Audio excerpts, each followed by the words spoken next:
বিশ্বনবী রমাদান আল মুবারক আসার 2 মাস আগ থেকে প্রস্তুতি নিতেন। বিশ্বনবী দোয়া করতে শুরু করতেন রজব মাস থেকে, আর আল্লাহর কাছে বলতেন, আল্লাহুম্মা বারিক লানা ফি রজব ওয়া শাবান ওয়া বাল্লিগনা রমাদান। রজব শাবানে বরকতে দাও, রমজান মাসে গুনাহ ঝরাও। সপ্তাহ জুড়ে তুমি বরকতে দাও, জুমার দিনেতে গুনাহ ঝরাও। রজব শাবানে বরকতে দাও, রমজান মাসে গুনাহ ঝরাও। চিল্লায় পড়েন আমিন। রমজান আসার 2 মাস আগে বিশ্বনবী রজব মাস থেকে রমজানের প্রস্তুতি নিতেন। আল্লাহু আকবার। আর পড়তেন, আল্লাহুম্মা বারিক লানা ফি রজব ওয়া শাবান। ও আল্লাহ, রজব আর শাবান মাসে আপনি বরকত দেন। ওয়া বাল্লিগনা রমাদান, রমজান মাসে পৌঁছে দেন। এখন যে মাসটা চলতেছে এটা কি মাস? হ্যাঁ, তাহলে রমজানের প্রস্তুতি নেওয়ার দরকার আছে না নাই? রমজানের 2 মাস আগ থেকে উনি প্রস্তুতি নিতেন। এরপরে ঈদ আসার আগে রমজানের প্রস্তুতি আছে না নাই? ও মন, রমজানের ওই রোজার শেষে এলো খুশির ঈদ। তুই আপনাকে আজ বিলিয়ে দে শোন আসমানি তাকি, তোর সোনা দানা বালা খানা সব রাহে লিল্লাহ। দে যাকাতে মুর্দা মুসলিমের আজ ভাঙাইতে নিত। পড়েন, রমজানের ওই রোজার শেষে এলো খুশির ঈদ। তুই পড়বি দের নামাজ রে মন সেই ঈদগাহে, যে ময়দানে সব গাজী মুসলিম হয়েছে শহীদ। রমজানের ওই রোজার শেষে এলো খুশির ঈদ। আলহামদুলিল্লাহ পড়েন। তার মানে নামাজের আগে প্রস্তুতি লাগে, রোজার আগে প্রস্তুতি লাগে, ঈদের আগেও প্রস্তুতি লাগে। এরপরে হজ যদি পালন করতে চান তারও প্রস্তুতির দরকার আছে না নেই? একজন হজ করবে, প্রস্তুতি লাগবে না? কি প্রস্তুতি লাগবে? হ্যাঁ, পাসপোর্ট লাগবে, হজের ভিসা লাগবে, তারপরে রেজিস্ট্রেশন করা লাগবে, আশকোনার হাজি ক্যাম্পে প্রশিক্ষণ নেওয়া লাগবে, রিয়াল কিনা লাগবে, ইজার কিনা লাগবে, রিদা কিনা লাগবে, বেল্ট কিনা লাগবে, হজের নিয়ম কানুন জানা লাগবে, ঠিক কিনা? দেখেন, নামাজের আগে প্রস্তুতি লাগে, রোজার আগে প্রস্তুতি লাগে, হজের আগে প্রস্তুতি লাগে, কিন্তু জাকাতের আগে লাগে না। হ্যাঁ, জাকাতের জন্য 1 বছর আগ থেকে প্রস্তুতি নেওয়া লাগে। আপনি কবে নিসাব পরিমাণ সম্পদের মালিক হলেন ডায়েরিতে নোট রাখার দরকার আছে না নাই? এজন্য সবসময় ইবাদত করতে হবে একজনের, তিনি কে? প্রশংসা করতে হবে একজনের, তিনি কে? জিকির করতে হবে একজনের, তিনি কে? বিশ্বনবী বলতেন, লা ইয়াজালু লিসানুকা রাতবান মিন যিকরিল্লাহ। তোমার জিহ্বাটা যেন সবসময় আল্লাহর জিকিরে, আল্লাহর স্মরণে ভিজে থাকে। আবার বিশ্বনবী বলতেন, হাব্বুল কালাম ইলাল্লাহি আরবা। আল্লাহর কাছে সবচাইতে প্রিয় কথা 4টি। কয়টি? সবাই বলেন কয়টি? 1 হচ্ছে সুবহানাল্লাহ, 2 হচ্ছে আলহামদুলিল্লাহ, 3 হচ্ছে লা ইলাহা ইল্লাল্লাহ, 4 হচ্ছে আল্লাহু আকবার। প্রথমটা কি? দ্বিতীয়টা? তৃতীয়টা? 4 নাম্বারটা? আবারও আওয়াজ করে সবাই পড়েন, প্রথমটা কি? দ্বিতীয়টা? তৃতীয়টা? চতুর্থটা? আহাব্বুল কালাম ইলাল্লাহি আরবা। আল্লাহর কাছে সবচাইতে প্রিয় কথা এই 4টা, সবচাইতে প্রিয় কথা। আর এই প্রতিটা কথার ভেতরে আল্লাহর নাম আছে না নাই?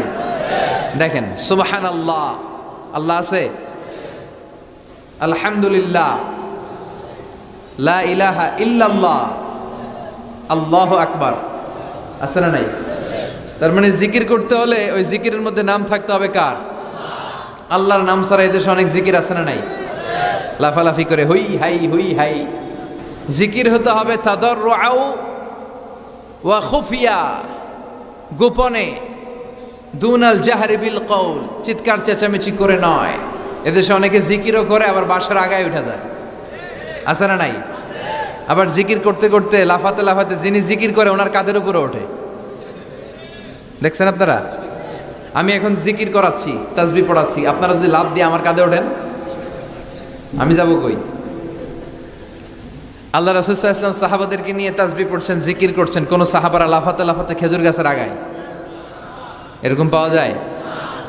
অথবা সাহাবারা আবেগের চোটে লাফাতে লাফাতে আল্লাহ রাসূলের কাঁধের উপর? এরকম হয়েছে কোনোদিন? তাহলে এইরকম সিস্টেমে হুই হাই করে লাফালাফি করে কোনো ধরনের জিকির করা যাবে? জিকির করতে হবে হাতের কড়ায়, গুনে গুনে, ভদ্রভাবে। আব্দুল্লাহ ইবনে আমর ইবনে আস তিনি বর্ণনা করেন, রাআইতু রাসূলুল্লাহ সাল্লাল্লাহু আলাইহি ওয়াসাল্লাম ইয়াকিদু তাসবিহা বিয়ামিনি, আমি আল্লাহ রাসূলকে ডান হাতের গিড়ায় এভাবে আস্তে আস্তে তাসবিহ পড়তে দেখেছি। কোন হাতের গিড়ায়? নাকি বাম হাত? আমরা কোন পন্থী? সব নবীরা কোন পন্থী ছিল? জান্নাতে ঢুকবে কোন পন্থীরা? এজন্য ডানপন্থী হতে রাজি আছেন তো সবাই? ডান হাতের গিড়ায় তাসবিহ পড়বেন, রাজি আছেন? এইভাবে ডান হাতটা উঁচু করেন, এই আঙ্গুলটা এই এখানে ধরেন, ধরে এইভাবে পড়বেন সুবহানাল্লাহ সুবহানাল্লাহ সুবহানাল্লাহ। এই আঙ্গুলের গিরা কিয়ামতের দিন আপনার পক্ষে সাক্ষী দিবে।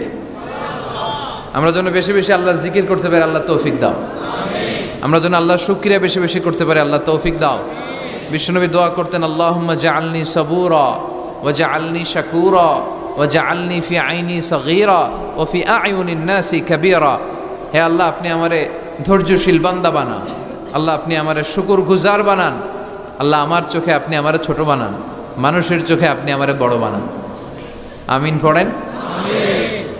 আমরা শুকরগুজার হতে চাই না, আমরা অভিযোগ করি বেশি, কমপ্লেইন, এটা আল্লাহ আমার দিল না, ওইটা দিল না, এরকম অভিযোগ আছে না নাই? যে অবস্থানে আছে এটাতে খুশি না। এজন্য বিশ্বনবী বলতেন, উনজুর ইলা মান হুয়া আসফালা মিনকা, তোমার চেয়ে যে খারাপ অবস্থানে আছে তার দিকে তাকাও, তাইলে তোমার ভালো লাগবে। ওয়ালা তানজুর ইলা মান হুয়া আ'লা মিনকা, তোমার চেয়ে যে ভালো পজিশনে আছে ওর দিকে তাকিও না, যে খারাপ অবস্থানে আছে ওর দিকে তাকাও। তুমি তোমার অবস্থানে থেকে খুশি নাও, কিন্তু অনেকে আছে তোমার অবস্থানে পৌঁছার জন্য সে লড়াই করে যাচ্ছে আর সংগ্রাম চালিয়ে যাচ্ছে। তোমার জায়গাটাতে পৌঁছা, যেই জায়গায় বসে তুমি আল্লাহরে গালি দাও তোমার ভাল লাগে না, ওই জায়গাটায় আসা বসা অনেকের কাছে স্বপ্ন, অনেকের কাছে স্বপ্ন। শেখ সাদি রাহিমাহুল্লাহ, ওনার একবার আর্থিক দৈন্যতা যাচ্ছিল। ইরানের বিখ্যাত কবি বালাগাল উলা বিকামালিহি এর রচয়িতা, টাকা নাই, পয়সা নাই, পায়ে দেওয়ার মতো জুতা নাই। তো মনে মনে আফসুস, হায়রে আমি এত বড় কবি, আমার পায়ে দেওয়ার মতো জুতা নাই। তো আফসুস করে ঘর থেকে বেরিয়ে দেখে একজন ভিক্ষুক ভিক্ষা করে, তার দুইটা পাই নাই। শেখ সাদির পায়ে জুতা নাই, শেখ সাদির পায়ে কি নাই? আর ভিক্ষুকের কি নাই? পাই নাই। উনি সেজদায় পড়ে গেলেন, আল্লাহরে বললেন, আল্লাহ শুকর, আলহামদুলিল্লাহ অনেক ভালো আছি, অনেক সুখে আছি। এজন্য আপনার চেয়ে যে খারাপ অবস্থানে আছে ওর দিকে একটু তাকান। ঠিক যে মুহূর্তে আমরা এখন কি সুন্দর, শীত না গরম না, ওয়েদারটা খুব চমৎকার না? এই পরিবেশে যেই মুহূর্তে আমরা কথা শুনছি, ঠিক এই মুহূর্তে হাসপাতালের বেডে শুয়ে অনেকে মৃত্যুর প্রহর গুনছে।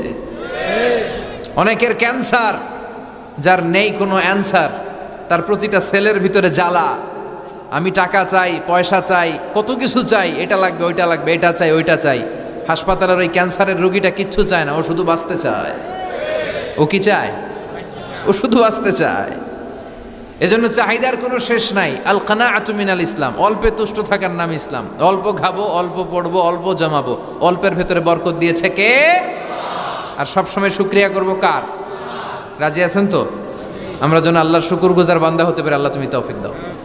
যারা জান্নাতে যাবে আর যারা জাহান্নামে যাবে তারা কি কখনো সমান হতে পারে?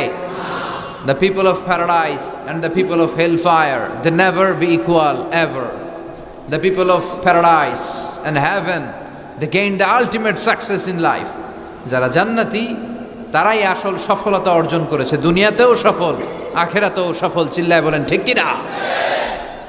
এখন the decision is yours, সিদ্ধান্ত আপনার যে আপনি কই যাবেন, আপনি কই যেতে চান, জান্নাতে না জাহান্নামে? আল্লাহ আমরা যেন জান্নাতেও এরকম একত্রিত হতে পারি, তুমি তৌফিক দাও। বিষ্ণু বলেছেন, ইকরাউল কুরআন ফাইন্নাহু ইয়াতি ইয়াউমাল কিয়ামাতি শাফিআন লিআসহাবি। বেশি বেশি কোরআনের তেলাওয়াত করো, কারণ এই কোরআন কিয়ামতের দিন তোমাদের জন্য সুপারিশকারী হবে।